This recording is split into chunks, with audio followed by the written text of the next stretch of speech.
How to go from this to this in 60 seconds. Step 1. Open power options in Windows.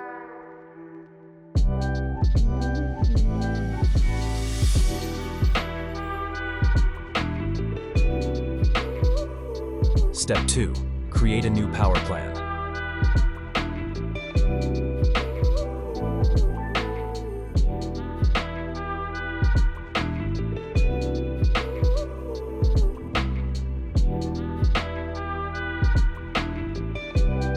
Step 3.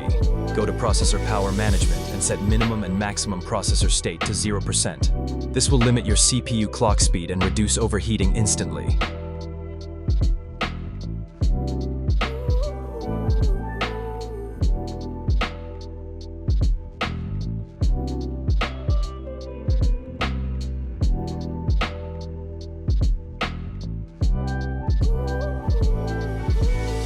Step 4.